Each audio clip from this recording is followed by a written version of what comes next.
What is good, YouTube? Warstu here with a video on Deadpool and Wolverine, aka Deadpool 3. So we are under 2 weeks to go till this movie comes out. The official release dates are the 25th of July in the UK and most places in Europe, I believe. The 26th in America of July. I'm talking about the official release date, not midnight screeners, not early screeners.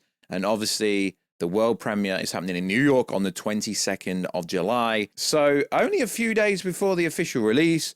Also, it's worth saying the review embargo lifts on the 23rd. Social media embargo lifts fully on the 22nd. So basically, if anyone says they've seen the full movie before the 22nd, unless they are Ryan Reynolds or Hugh Jackman or work for Marvel, they are talking absolute nonsense. So, what is good, YouTube? What's you? If you're new around, make sure to subscribe to never miss any Marvel, DC, Kaiju, Monsterverse, pop culture-based content. If you could subscribe to the channel, turn notifications on and let me know. How freaking excited are you for this movie?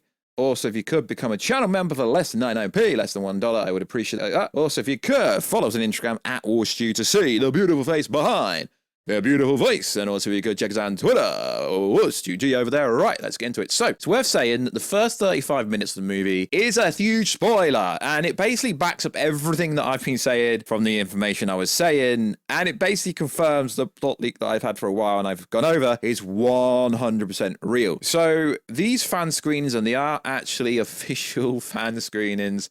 Why are they fan screenings? Because in order to get tickets for it, you had to go to Disney ticket website, basically. But not only that, there is no non-disclosure agreement. There is no NDA. There's literally nothing that you have to sign in order to watch that movie at these screenings around the world. There's literally no embargo. So it's almost like they want you to talk about the first 35 minutes of the movie. So yes, we have gone over an interpretation of the first 35 minutes of the movie. But what is interesting is IGN's recently come up with an article that basically backs up my whole plot leak that I've got, and it backs up the information that I was given the other day. But seeing as you guys love this kind of content, I thought, why not go over a different person's interpretation of the first 35 minutes? Because it does kind of differ. And this one's a lot more in depth. Now, I'm not saying they're wrong, but I'm questioning this because some of it doesn't line up with what I was told. It's a bit more in depth. I don't believe someone's going to be sat in the movie for 35 minutes with a pen out word for word talking about stuff. So this is structured quite well. So let's go over it. The TVA's timeline ending plan. Deadpool and Wolverine brings characters from the 21st century Fox Marvel films into the MCU for the first time. Don't know about the Disney buyout of Fox. Don't worry. Deadpool explains it all in the film's opening monologue. Now, lines up with everything we've said. Deadpool's arrival in the MCU isn't just a movie-length joke, though it's all explained in the universe, and if you're up to date on Loki, then you'll likely already know the TVA is an organization responsible for observing and safeguarding the various strands of the multiverse via the TVA that Deadpool arrives in the MCU. So, it starts like this. But it doesn't start like this because we get a lot of backstory for Wolverine first before we get to this. Let's just clarify that. Deadpool is summoned to the TVA by Mr. Paradox, played by Succession's Matthew. Paradox offers Deadpool a chance to live in the sacred timeline, Earth 616, main MCU universe, and be amongst the heroes like Captain America, Thor, a hugely attractive opportunity for the merc with a mouth. Now, I'm just going to keep flicking between different bits of information here. Right, so in the actual plot leak I had, this was said. Basically the same thing. But they said this. From here, we encounter Paradox. He tells him they need him to go on a mission on the sacred timeline. But they don't tell us exactly what it is. They explain to him his universe is decaying after the death of Wolverine in Logan because he's the anchor of this entity. Meaning, if he's taken away from the universe or killed, his universe dies. They tell him it usually takes thousands of years for a universe to die, but they want to speed this process up. So they use some sort of device. It's worth saying I have had this information here for over 4 months. Okay, they want to use some sort of device to achieve this. And it motivates Deadpool a little bit more to help them. They give him a choice to go back to his universe and die with it, or move to the sacred timeline to carry out a higher purpose. He decides he doesn't want to go to the sacred timeline and instead wants to save his world. The TVA doesn't want this, so they try to stop him and he kills some agents and goes on a quest to get a Wolverine variant to bring on his quest to stop his world from dying, essentially. Right, let's flick back to the IGN one, which I guess you could say is more official, but not really because I've had this information for a long time and it lines up. Paradox's current project is to oversee the end of Deadpool's timeline, which is withering and dying because it has lost its anchor. More on that. The death of a timeline can take up to thousands of years, though Paradox hopes to speed that process up. He has a device called the Time Ripper, a machine that can kills timelines. See, I had information 4 months ago and it's literally kind of saying what I've already said. By offering a quick death to Deadpool's original timeline, Paradox hopes to prove himself a god-tier efficient member of the TVA and rise to become its leader. If you remember months ago when we got the first Deadpool trailer, your boy Warstu said Paradox wasn't going to be a good person, and yeah, it basically just confirms everything we've said as being pretty much true. So, Red Deadpool's redemption. An earlier scene sees Deadpool use Cable's time traveling watch. Remember the gizmo from Deadpool 2 to travel back to 2018 and visit the Avengers camp. He asks to join the team, an act he hopes will make someone impress. Obviously, they're talking about Vanessa. His request to decline by becoming an Avenger is about public service rather than personal gain. Basically what I went over the other day, but it lines up everything. And it's not, I mean, this is what I find funny. Sean Levy says this is not actually a sequel to Deadpool 2.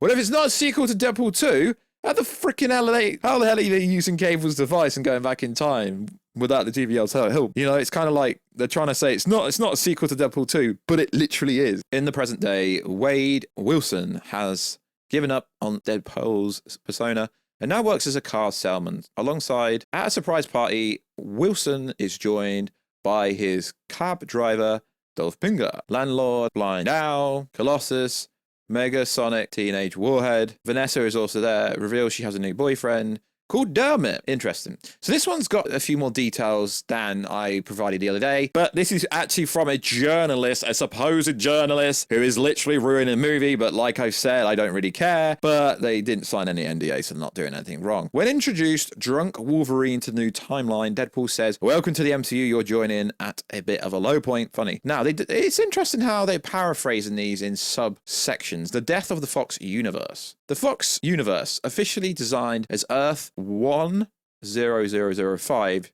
in the film, is fading away because its anchor has died. An anchor is a person of vital importance to a timeline, and when Wolverine died in 2017, it triggered the beginning of the end of time. Don't worry, they're not ruining the death of the greatest superhero movie ever.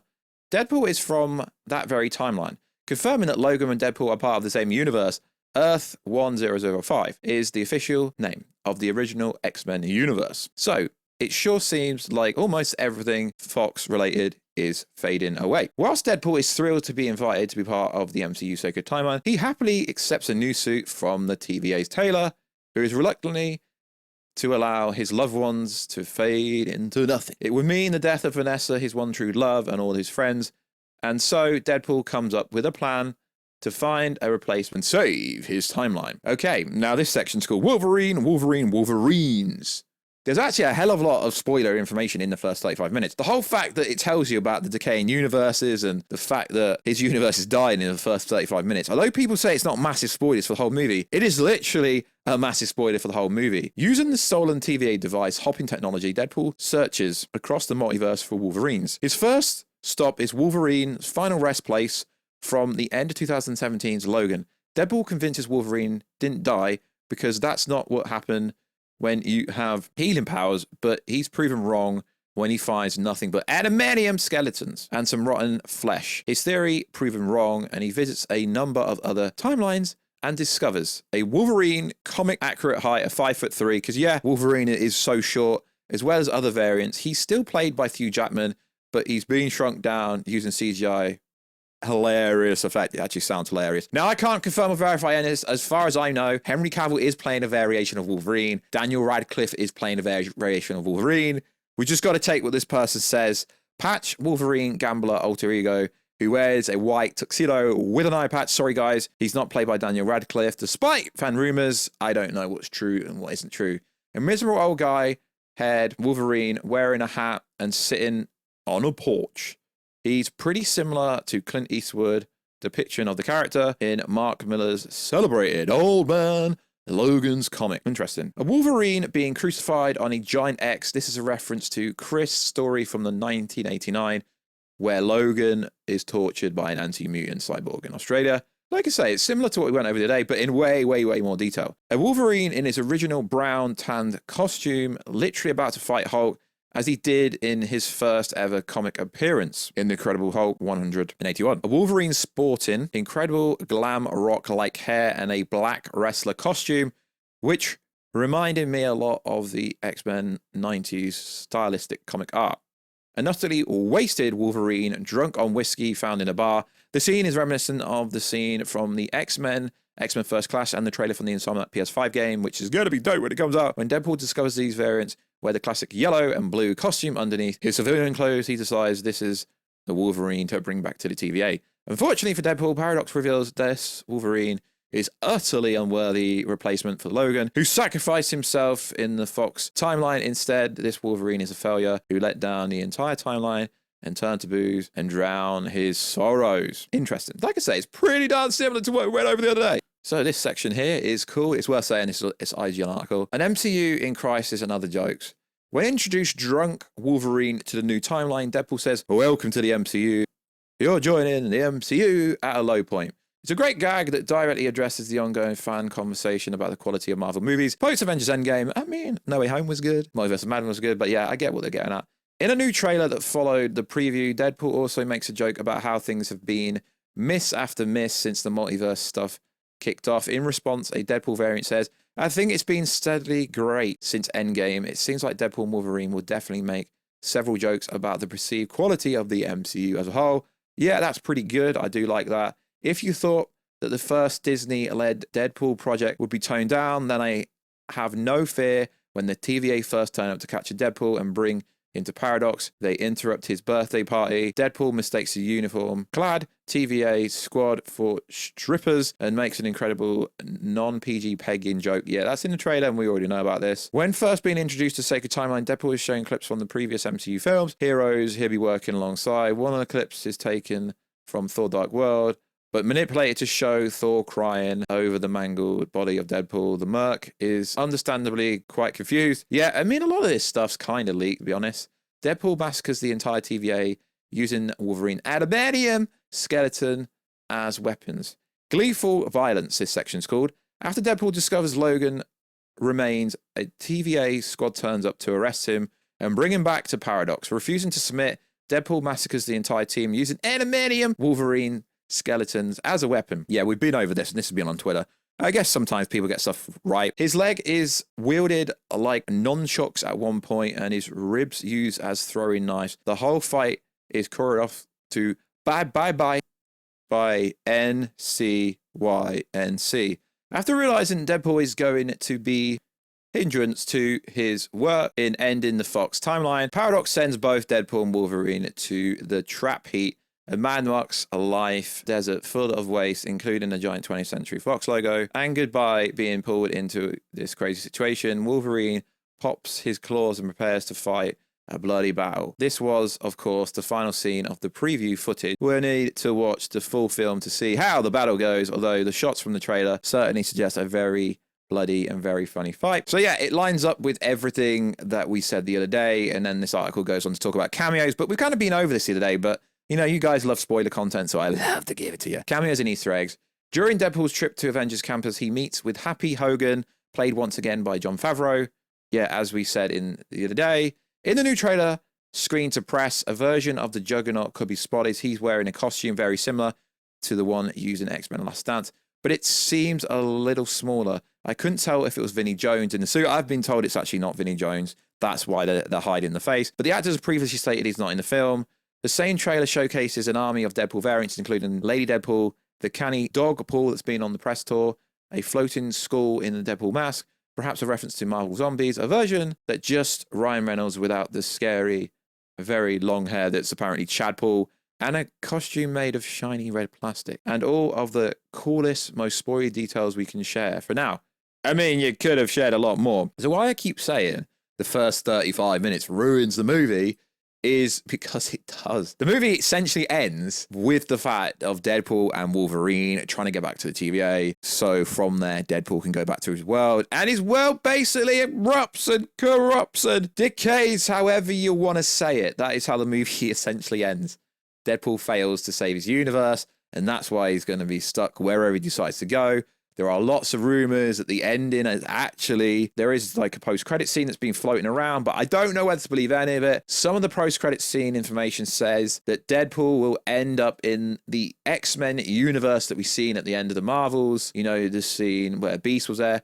A lot of people say that. We don't know how true that is, to be honest, because a lot of this nonchalant scooper information saying Captain America 4 trailer came out on Thursday. When it came out on Friday, they've been getting a lot of stuff wrong. But recently information came out saying there is only going to be one post-credit scene via Cryptic HG. I've not spoke to him, so I don't know if this is actually true. Let's just take it at face value. Devil Wolverine reportedly have one post-credit scene. I can't wait to see it. Okay, cool. Okay, so as far as I know, post-credit scene is Deadpool ends up at the X-Men universe, the same one where Monica Rambeau ended up. Forget the whole My Time to Shine saying, yo, there's going to be a mind-blowing post-credit. I can't believe they pulled it off. And you even got the creator of Deadpool, Rob Liefeld, chiming in, saying, oh my God, he isn't lying to you either. So yeah, information changes a lot. I don't really care, to be honest. But yeah, there's a post-credit scene. Apparently, they end up in the X-Men universe. But it literally could be anything. Expect the Twitter scoopers to drop so many exclusives, even though literally no one's watched the whole movie. They've made that evidently clear. So yeah, whatever comes out in the next 2 weeks, take it at face value. Probably isn't going to be true. But I think it's cool that no one actually is getting to see it before the world premiere. Because then spoilers, I held back. But you cover spoilers. Yeah, I cover spoilers. But I don't want people to get ruined unless they want to watch my kind of content. So likewise, guys, let us know. What do you think about this video? It's a bit more in-depth than what we went over the other day. But it's still the same vocal point. The reason I wanted to go over it is because it lines up with the plot leaks. It lines up with what I've said. I can't find anyone else talking about the, you know, how the movie ends and all this kind of stuff. If I'm wrong, I'm wrong, and then I will expose who my information comes from, and you people will be shocked. Well, you won't be shocked, actually. You can pretty much guess where it's coming from, but I will expose my source if the information turns out to be wrong when I watch the movie. So likewise, guys, please follow us on Twitter, Warstu, and also follow us on Twitch, Warstu over there. I'm going to start streaming some Elden Ring. I've just got past Godric, the second boss, and yeah, giving that a run. So yeah, follow us on Twitch, Warstu over there, Warstu on Twitter, Warstu on Instagram. Subscribe to the channel, and I will catch you in another video very soon. Catch you later.